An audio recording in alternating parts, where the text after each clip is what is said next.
Ngayon, pakikiusap ka nga doon sa may-ari na kung pwedeng dito ka tumira. At samantala lang, bibilang namin ng mga nichong napag-aanaan namin, na paglilinis. wala namang mga lalabas yung nakaliling dyan.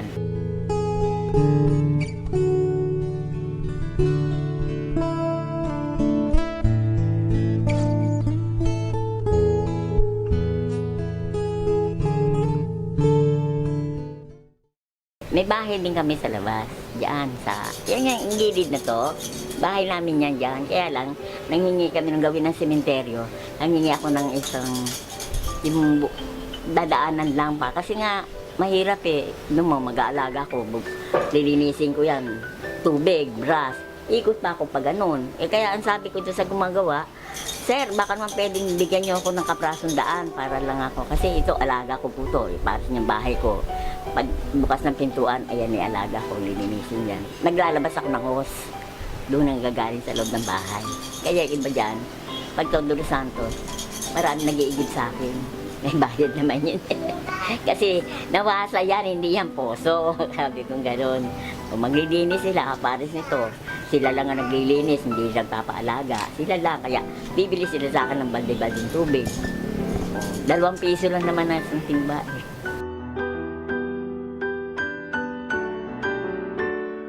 Kasi ako, 6 ang anak ko. Lahat sila meron ng pamilya. Ito lang isa kong anak yung nakakyan. Walang asawa yan. Isa kong yan.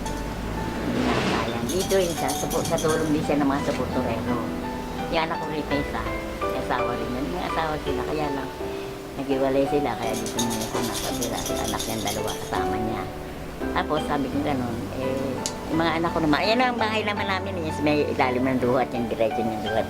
Amin yung, yan ang bahay namin dyan, kaya sama-sama kami dyan maging. Kasi yung lote na yan, nabili na namin yan noong araw sa may-ari ng Alpha Omega. Kaya may sarili kaming lote, sarili kaming bahay. Kaya lang nga kami napaano rito, dahil kasi nga nag-aalaga. Pasamantala lang.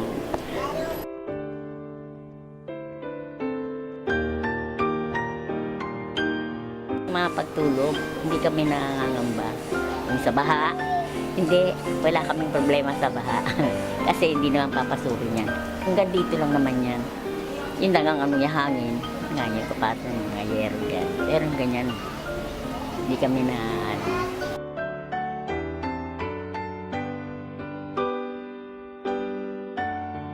wala namang rito na bawal tumira. Ang ibig sabihin, alam ng OIC yan. Yan daw ako, paano to? OIC, may dumating akong kamag-anak, pwede ba dito muna sila? Sabi, sige, basta hindi sila magkakalat dyan, hindi sila magdudumi, basta linisin lang nila yung kanilang hihigaan. Kasi baka dumating nga naman may may-ari, maraming basura, para sa mga ganyan, di ba? Yun lang ang inaano ng OIC.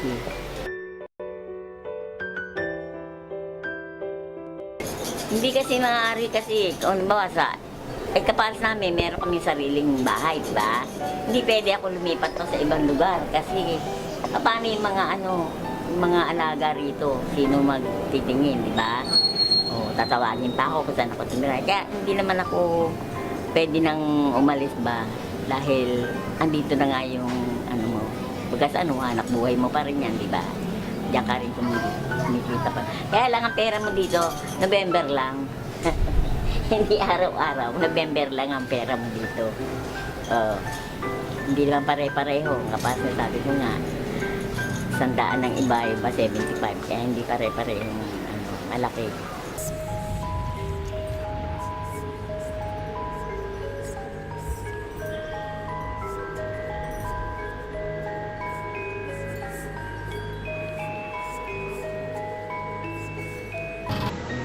Ngayon, ang trabaho namin dito, ako, naghihilot lang ako, naghihilot, nagpapaano ng mga may sakit, ganyan.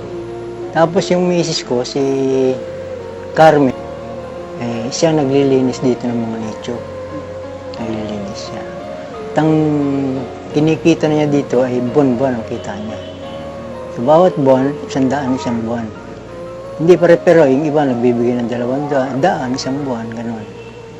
At hindi kami nabibilang namin ng mga nichong na pag-aanahan namin, na paglilinis. Naabot ng mga 15 ganito nicho. Yan.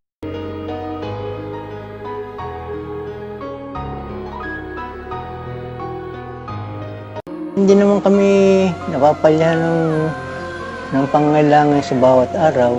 Nakakakain kami 2-3 beses ang araw. Ganun. Kumikita rin naman ako ng medyo maganda-gandang kita.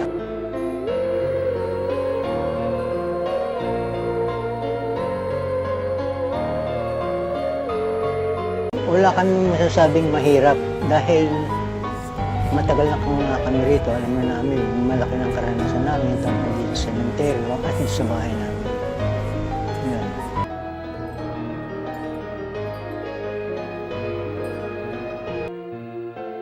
Umpisa pa lang, medyo kinakabahan kami. Pero nung lumao na o magtagal-tagal na, wala na. Kasi nakikita ko naman yung mga kaluluwa dito eh. Nakikipag-usap sa akin yan.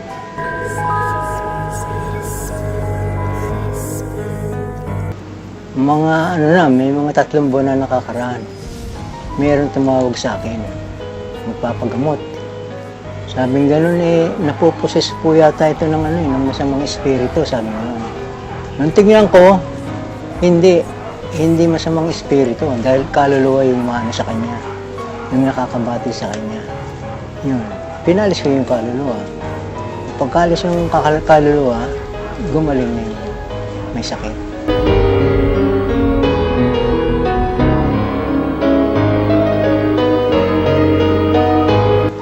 May makikita ka ditong yung malalaking tao na maitim at malago ang balahibo, ganyan. Yan yung mga taong yan, talagang nananakit ng mga tao din. Sa simbahang Katoliko, sa ating simbahan, para tayo natin, we believe that there are spirits. Good spirit and bad spirit. Evil spirit, talagang existed. Kailangan lang yung pagka yung araw halimbawa ng kaarawan ng sinasabi nilang kaluluwa o kamatayan, medyo dadalaw-dalawin nila. Para sa ganun, hindi naman sila parang nalulungkot. Masisiyahan sila pagka yung dinadalaw sila pagkatapos inaalayan ng konting maikling panalangin para sa kaluluwa. Personally, hindi ako naka-experience na nakita ko ng espiritu, nakita ko ng mundo. But there are people who can document the ones that you have seen. Nakita sila naman that is personal to them. Ngayon, hindi nga daw sila naniniwala sa ganun hanggang hindi nila nakikita ang totoo. Sabi ko, ang totoo, yung anak nyo mahina ang lawit, yung bilog. At saka may sakit sa bato, sabi mo. Ngayon, kung hindi kayo maniniwala, hindi humaalis yan, yung sakit na yan. Kung maniniwala kayo, sabi nga, maalis ho yan. Sabi nga ganun kaya nga kami narito naniniwala kami. Sabi nga, sige, sasampulan ko ho. Pinaano ko yung bata. Kasi may sakit sa bato. Yung pinahiga ko, pinaalis ko yung kanseta, tsaka brief na lang tinira ko. Tapos pinasisan ko ng kamay.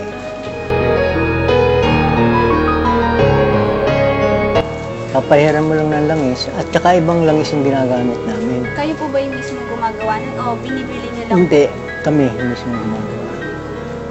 Kaya medyo merong kapit ng kapangyarihan. Kaya pagpahid namin gano'n sa may sakit, nawawala yung sakit. Pinag-aralan namin yan kasi may nagtuturo nga.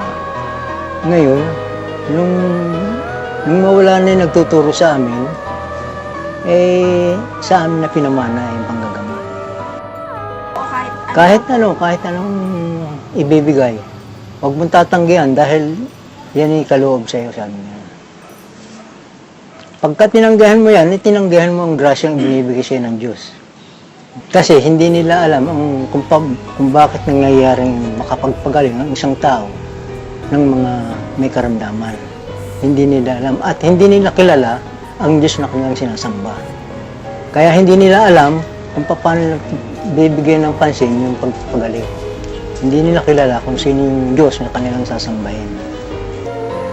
Ang faith healers, kaya tinatawag silang faith healers kasi nagdepende yan sa pananampalataya at pananalig ng bawat tao. I believe na itong mga taong ito ay makapangyarihan na magpagaling ng anong karamdaman ng tao.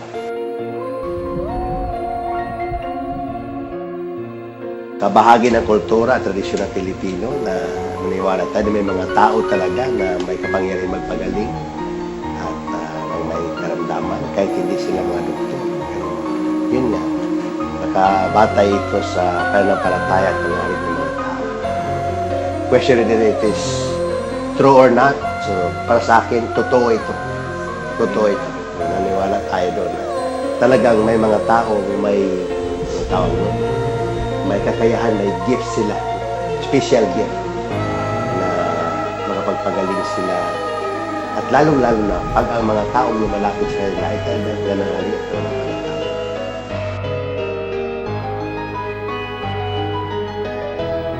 Pero na modern society na advance na ngayon ng science of medicine sa atin, we encourage and we believe ito ay tamang pamamagitan. Ito ang binigay ng Diyos sa atin. At ito bang maral, punta ko tayo sa mga doktor ng hospital, mga professional na doctors para sa ating mga karamdaman. Pansamantala lang kasi ang ano namin dito, hindi naman laging man. Yun lang, talagang panghabang panahon na rin siguro. Hanggat pumapayag ang may-ari na tumira ka. Tulugan ba? Ay dapat gagawa ang gobyerno ng mga hakbang dyan na kabahay. Issue ito ng social issues ito sa ating sosyedad ngayon. Kasama na ito sa mga taong yan na natutulog sa lansangan, wala mawayang bahay. Informal settlers din yan. Para sa akin, it has to be addressed. Kailangan. Kasi para sa akin, this is not normal to live with this cemeteries. Wala naman kami nakikita na lumalabas dyan. Wala namang mga lalabas yung nakadinding dyan. Kaya wala. Sa probinsya lang nangyayari yun dahil kasi ang probinsya marumi. Yung magubat ba. Hindi ka parang nito, malinis ang sementeryo rito kasi nga marami talaga.